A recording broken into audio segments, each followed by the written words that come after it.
Greetings and namaste. This is Shiva, your friendly neighborhood online wellness and self-discovery coach, coming at you from Minneapolis, Minnesota. Well, hopefully some of you, maybe many of you, recognized my take on the tune of Every Breath You Take by The Police. And if you haven't heard of the Police, maybe you've heard of Sting, who was arguably their most famous band member, who went solo and had a career many years after the Police released this song.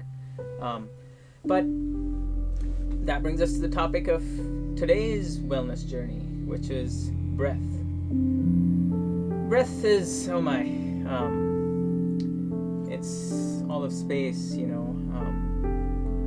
it's not water, but it's still like an ocean. You can immerse yourself in breath. So my invitation today is to take a journey into what breath means from both a personal standpoint, and also sprinkle in some terms and philosophies and practices of yoga and Ayurveda as they relate to breath.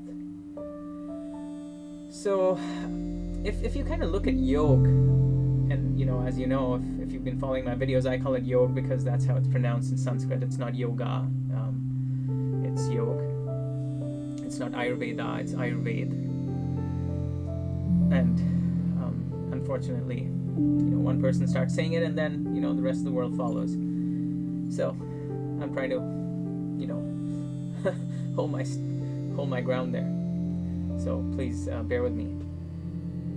But yeah, when we talk about breath refers to many things. It refers to how we take air in, how it is sent to different parts of our body, to our lungs and respiratory system, and kind of keeps us going. And breath is kind of important, right? I mean, we can go without food for weeks pretty much before we say, okay, I think it's bye-bye world. You're not feeding me anything is what the body says, so I think it's time for me to check out. Water, much less, but still, we can go days without water, potentially. But breath, can't really survive, even for, those of us that are not champion swimmers or yogis. We can't really do without breath or air for more than minutes. So what does that tell you in terms of the relative importance of things? If you were to be stranded on an island, who would be your friend, right? You'd probably pick breath if you wanted to go the distance and enjoy some of your time there. So breath in yoga is pran. And pran is not necessarily a synonym for breath. Pran refers to like the life force. The life force that powers all of existence, all of creation, not just the individual, not just fellow humans and other forms of life, but really the entire cosmos. So there's like the individual breath, and then you go all the way to the cosmic breath. And I think Sri 𝐸𝐫𝐬𝐿 said that when our individual breath ends, or we reach our last breath, literally, we dissolve into the cosmic breath. So again, it's like this cycle of creation, sustenance, and destruction. And one of the really powerful techniques of powering the breath, of nourishing the body with this vital life force, with this ಛ, as they say in ancient Chinese medicine, is pranayama. So pranayama is nothing but two words, pran, that we just kind of spoke about, and ayam. So ayam means, it's got a few meanings, all of which we can kind of apply to what we're talking about in terms of pranayama. So it means lengthening, it means restriction or stopping, it also means controlling. So So pranayama is basically the controlling of breath, the lengthening of breath, the cultivation of breath as a whole. And pranayama is also, 1, 2, 3, 4, the fourth limb of Ashtanga Yoga. So Ashtanga is the 8 limbs of yoga, Asht plus Ang, 8 limbs. And pranayama comes at number 4, after Yam, Niyam, Asana, and then pranayama. So there's a reason why it's placed at number 4, because in that placement it's used as a cleansing and purification before we go on to the next stages of pratyahar, which is withdrawal of the senses, and then on to some of the subsequent stages of dharana, dhyan, and samadhi, which is meditation, and eventually state of bliss, or moksha, union with the self or union with source, the highest level of consciousness. But pranayama is like this. If you see just the placement of pranayama, it comes kind of in the middle. So it's this bridge between the gross and the subtle. We kind of move from the physical body to the subtle body, and breath is that energetic space that connects both. We can physically feel breath. We can't really see it, except by virtue of its movement. Breath is basically air plus space, which is, also related to the Panch Mahabhuts, so the 5 great elements of Ayurveda, which is, space, air, fire, water, and earth. And they sort of go in this order progressively from the subtle to the gross. So air and space are the lesser seen elements of the 5, and that's why they sort of play in this cool middle ground of body and complete, utter, unseen, passive consciousness. So from a yoga perspective, yogis believe that we all come with a finite number of breaths on this earth. So we don't have, an eternity to be here. Our time is limited. The day we're born, it's certain. The only one thing certain the day we're born is that at some point we're gonna leave this earthly vessel, this body, this vehicle, for the spirit, if you believe in that, or the soul. So breath is a very precious thing, in the sense that yogis believed we have only a certain number of breaths that we can take, and therefore if you want to go a longer distance in your life, you can either take lesser breaths, or you can lengthen each breath so you kind of get more out of it, right? And possibly you can combine both of those. Simplistically speaking, for now, breath work is a complete science and an art unto itself, and we're not going to get into that today, but we're going to start to unravel some different doors into this world. So if you think about how the yogis might have come about this, let's take the example of when we're angry. How's our breath when we're angry? Is it calm and laid back? Probably not, right? We're kind of pounding, our heart is pounding, there's something going on emotionally, and we're just on, at the very least we're on autopilot and probably breathing shallowly, in a kind of fight, flight, or freeze sort of zone, if you will. Similarly, if you're anxious, again, we're probably not breathing these long, refreshing, calming, deep breaths. We're probably, again, back in shallow land, right? Take those little sips, and before you know it, we just lost minutes or hours of our life, if you choose to believe that philosophy, compared to if you were taking these longer, deeper breaths. But what is stress, right? Stress is all of these things, and whether it's anger, whether it's anxiety, whether it's irritation, whether it's tension, whether it's chronic pain, whether it's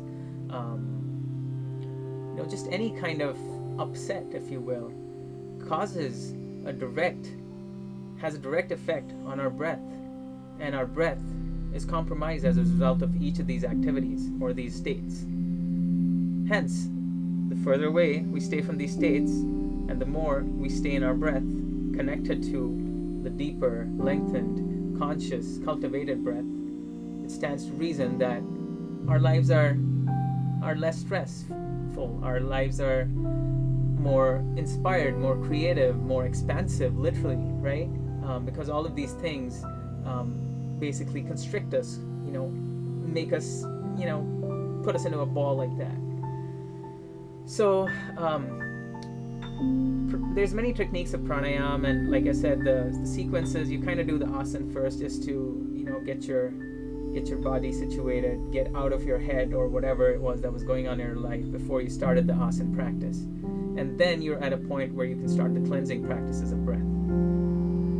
So there's many practices, like I said, but one simple practice you can do, and that's my invitation today, which is really accessible. I mean, just like all of yoga, all of Ayurveda, it's meant to be part of your lifestyle. It's not meant to be something that, I'm gonna have to buy all this equipment, or I'm gonna have to join this fancy gym.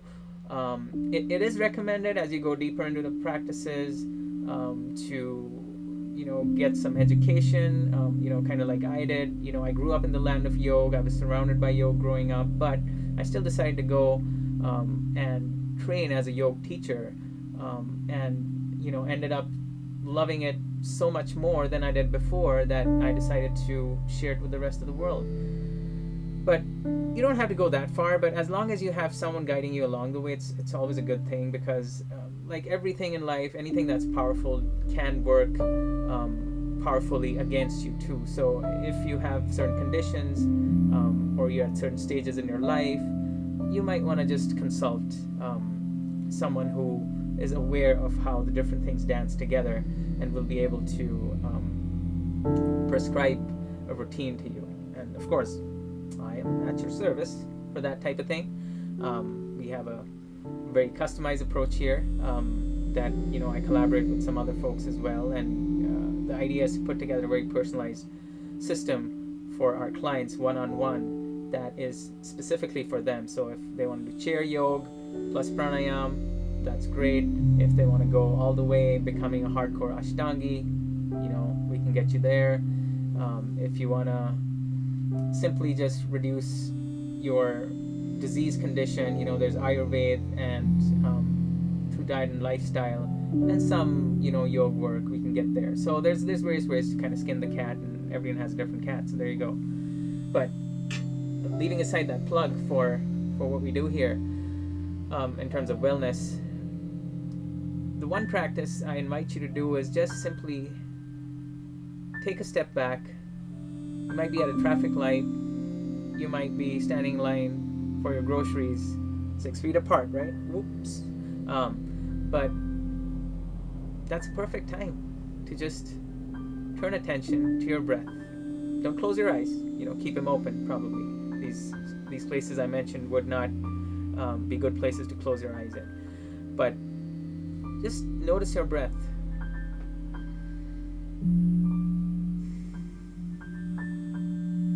Normally, there's always one nostril that's more open than the other.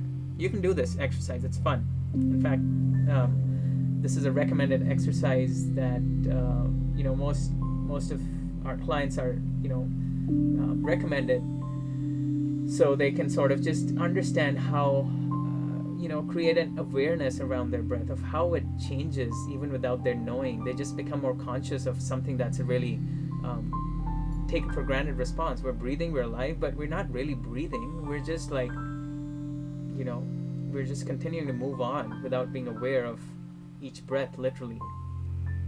But if you start to keep a journal, you'll start to notice that maybe every almost 1.5 hours, your breath switches from one nostril to the other, in the sense that one nostril is more open than the other. So just do this exercise right now. Maybe just take your right hand, is probably inverted for you. So take your right hand. Don't copy me if this seems to be your left hand. And put your palm facing your face. And now just think of your ring finger and your thumb going toward the middle of your nose, toward the bridge of your nose. So like so. Give you both sides here, right? So now if you press with your thumb on the right nostril and not press on the left side, your left side is cool to breathe, right? So you take a breath in.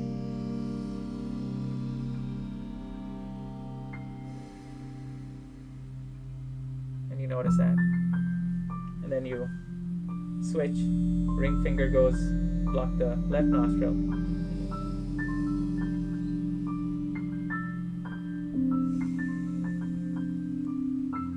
So just an inhale and exhale out of the same nostril, and you'll notice a difference. Like I could hear whistling noise in my right, my right nostril, and maybe that one's more blocked, and that comes into play in some yoga asanas where we change it around just a little bit, so we try to balance the breath that is not currently balanced. So ideally, you want to be in a balanced breath state where both nostrils are, working optimally at full capacity and giving you the bang for your breath buck, right? Because you're taking in air every time. If one nostril is partially blocked, that's not going to help with your optimal breathing, and that's certainly not going to give you a lengthened breath cycle that would, necessarily give you a longer lifespan and a healthier lifespan.